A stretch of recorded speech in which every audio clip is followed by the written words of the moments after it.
Good afternoon, friends, and welcome to this press briefing on Prime Minister's forthcoming visit to the United Kingdom. We have with us today Foreign Secretary Dr. S. Jaishankar and Mrs. Nandini Singla, the Joint Secretary Europe West. Foreign Secretary will give you a broad overview of the Prime Minister's program in the UK. He is pressed for time, so we will not be able to take too many questions after that. I'm warning you in advance. With that, the floor is Foreign Secretary's. Thank you, Vikas. I think, as most of you know, the Prime Minister is paying a 3-day visit to the UK from the 12th, 13th and 14th of November. This is the first bilateral visit after 9 years. Prime Minister Dr. Manmohan Singh last visited in 2006. He was also there in 2009 for the G20 summit. Now, this is an important visit for a number of reasons. I think most of you would agree that the UK is a major power with considerable global influence, and engaging such a power is obviously important in foreign policy. It is a member of the Security Council, a permanent member of Security Council, of the EU, of the G8, of the G20, of the NATO, of the important export control regimes of the OECD, and so that gives you a sense of the kind of issues which could come up in the political discussions. Secondly, the UK is also the City of London. It's a very important financial center at a time when we are seeking to attract capital and technology and best practices from abroad. The investment and economic aspects of this visit will be very important. Three, the diaspora aspect. We have the second largest Indian diaspora in the UK. Persons of Indian origin are roughly about 1.5 million. We also have more than 3 lakh NRIs resident in UK.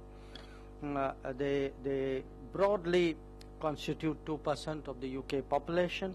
They are well represented politically as well. You have 10 MPs of Indian origin, 24 peers of Indian origin. So there's the diaspora aspect. Then there is the modern UK, the science and technology UK, the clean technology UK. It is actually, UK is among our top 5 S&T partners. We have a number of joint research, innovation and collaboration programs. We have 20,000 students there, and it's actually, for Indian students, it is probably, after the US, the second choice in going abroad.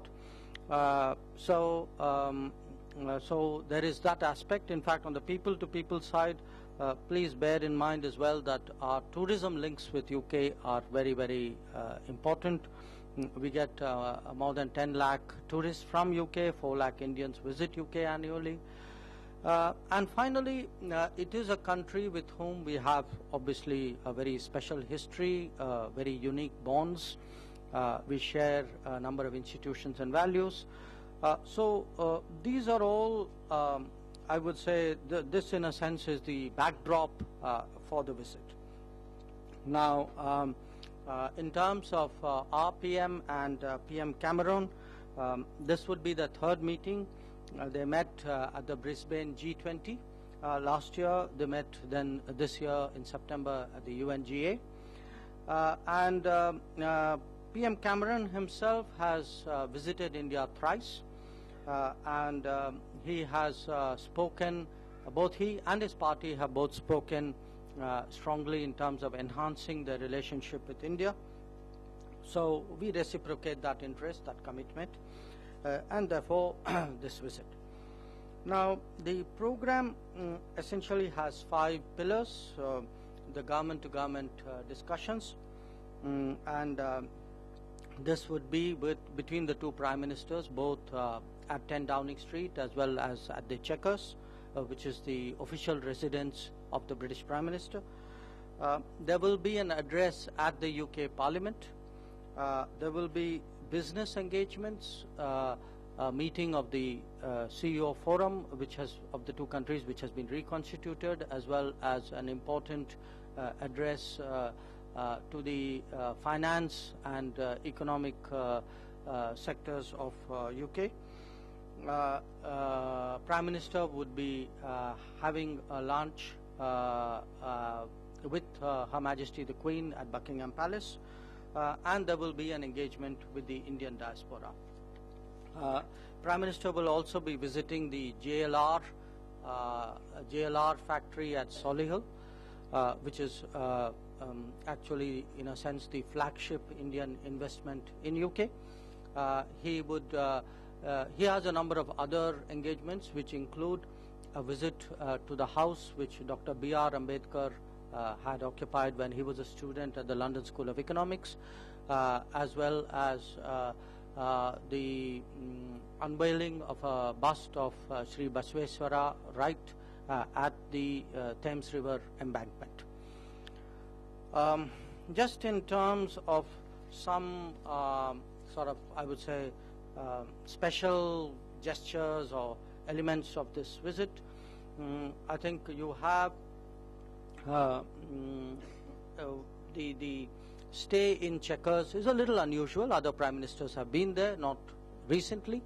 The speech which the PM would give at the UK Parliament, to my understanding, would be the first time that an Indian Prime Minister would be speaking there.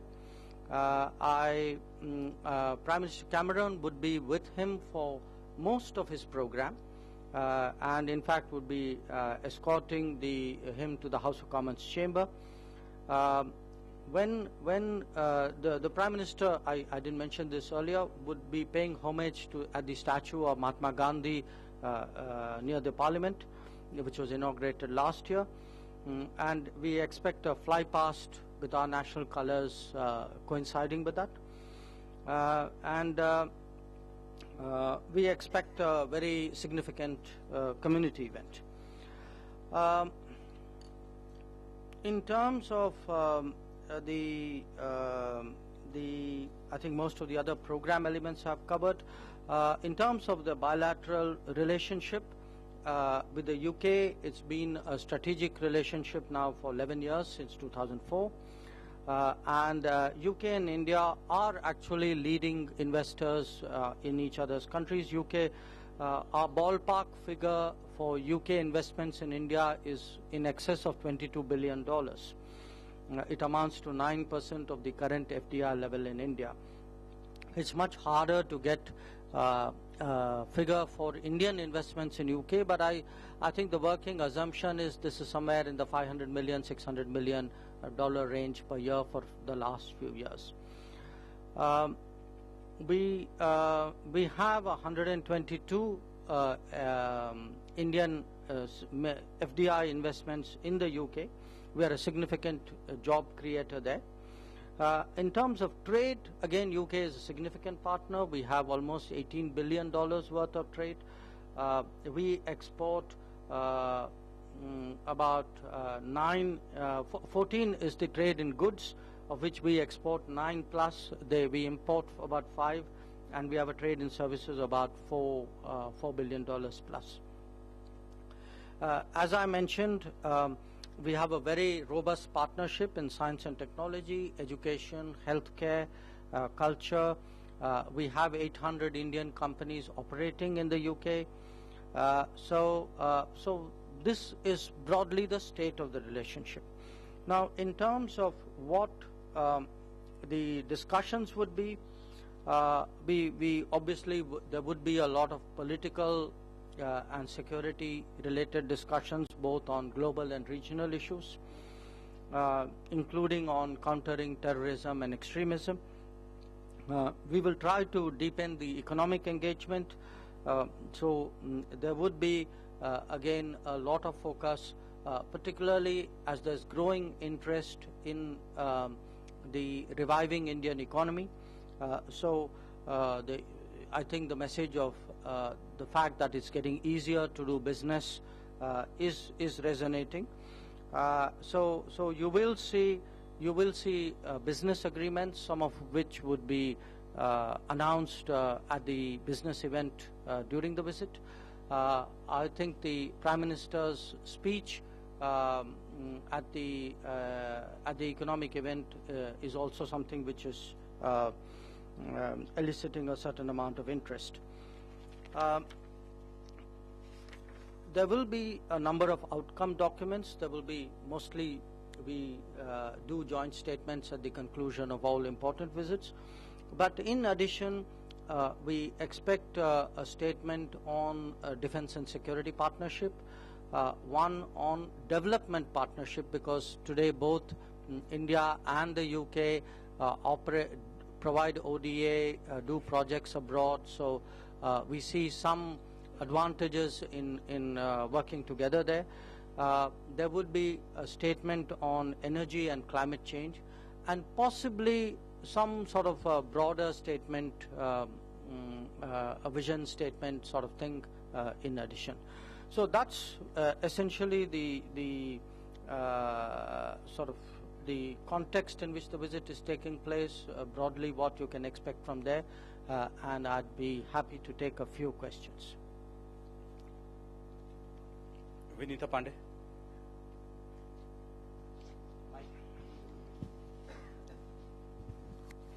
Sir, can you elaborate on the visit to the Tata factory? Sorry? Visit to the Tata factory, JLR factory. Well, what I can tell you, one, it is, as I said, our largest investment by an Indian company in the UK. In fact, it is my understanding that this is the largest private sector manufacturing employer in the UK. The JLR today produces 425,000 vehicles, which are sold really across the world. Do note that when this was first acquired, it was a company which was running at a loss. It was turned around in 5 years, and its revenues, of course, have increased enormously. I think in many ways it's a symbol of a much more contemporary economic relationship between the two countries. It also sort of shall I say, a visit there drives home the message that we are job makers and not job takers. I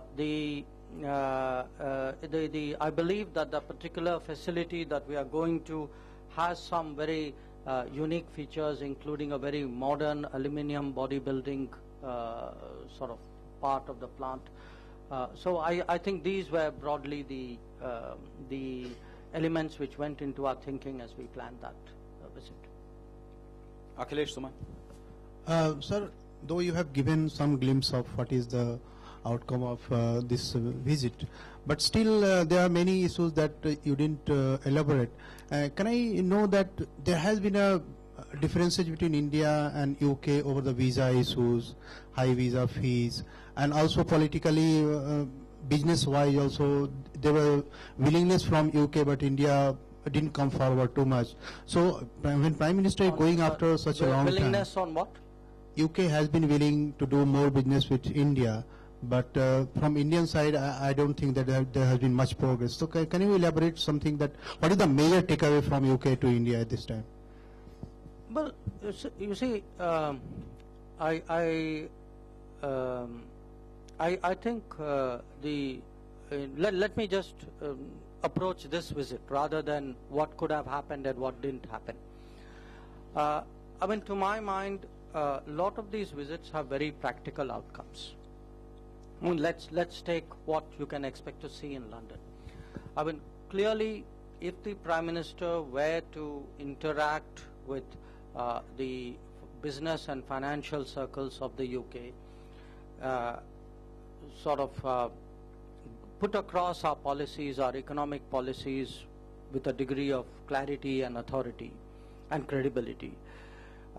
You know, this does affect the investment perception of India, which at the end of the day really means jobs in India. Now, if you look at the agreements we are negotiating and the conversations we are having at the partnerships that are likely to come out, a lot of them in some way or the other actually have an impact on the ground.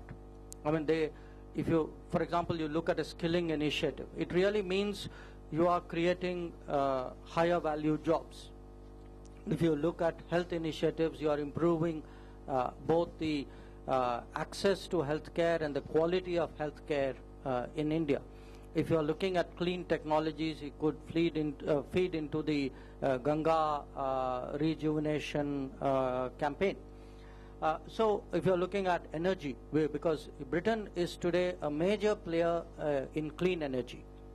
So I think look at a lot of these flagship campaigns in India to change India, then look at what's happening outside and see the connect in a sense between the two.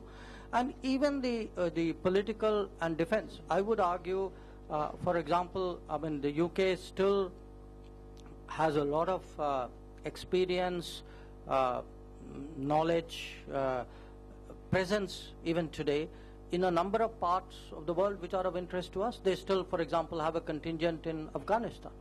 So if you have counter-terrorism understandings with the UK, at the end of the day, it actually keeps India more secure. So, I mean, there is the glitz of a visit, all of that. But I would suggest to you that at the end of it all, there are very, very practical outcomes from these kinds of visits. Foreign Secretary, as I understand. Yeah, no, please. So as I understand, Prime Minister was also supposed to, perhaps it was being planned, he was to go to Cambridge. Why is he not going there, sir? Is it because of protests or what? What is the reason?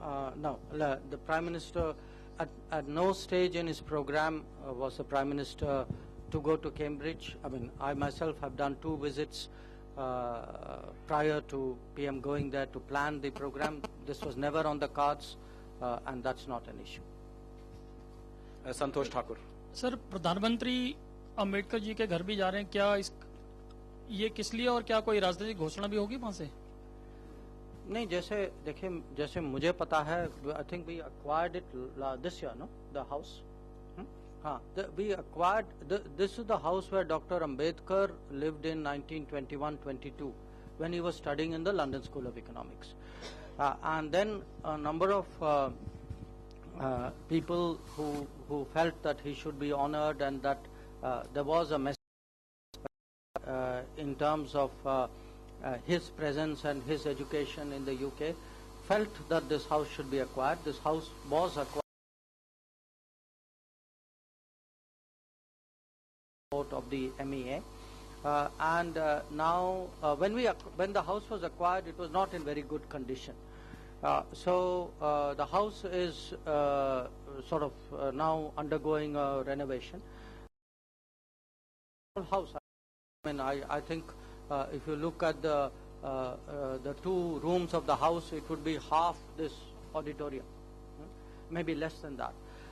So my understanding is that there would be a display of objects associated with Dr. Ambedkar out there, and the Prime Minister would dedicate the house during his visit. So it would be, I mean, in a sense, there is no big event. I mean, the Prime Minister would go there. It's not the kind of place where anything big is possible. He would really go into this house. There are these rooms. He would dedicate the building, and that is really what it is about. Manish Chandra. Foreign Secretary, here. Foreign Secretary, recently Britain hosted Chinese President Xi Jinping with all the pomp and ceremony of a state visit. Now, I know you're not in the business of comparison, but how do you, I mean, in what way Prime Minister Modi's visit will surpass that of the Chinese leader's visit in terms of optics and outcomes? And more specifically, in the civil nuclear arena, what can we see? Is there going to be any movement forward?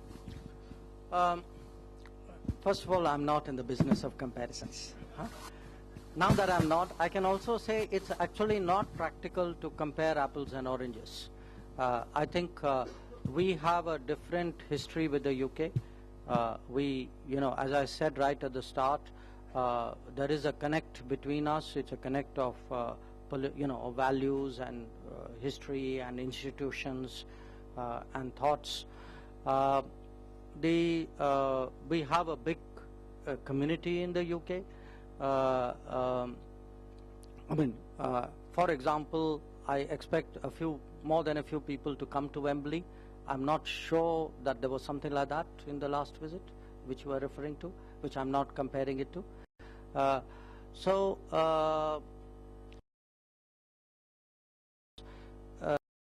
Is a relationship. I think this is, even in the UK, it is recognized with a different historical basis, with different prospects, with a different level of bonding, and in terms of how it would play out, my sense is wait and see. It will, the pictures will tell you everything you need to know. Well, I think on the civil nuclear, there could be something with the UK, but again, our positions are very dissimilar, so I wouldn't compare that either. Thank you. I'm afraid Foreign Secretary has to go. We have to cut short this briefing here, but we'll be starting the briefing for the G20.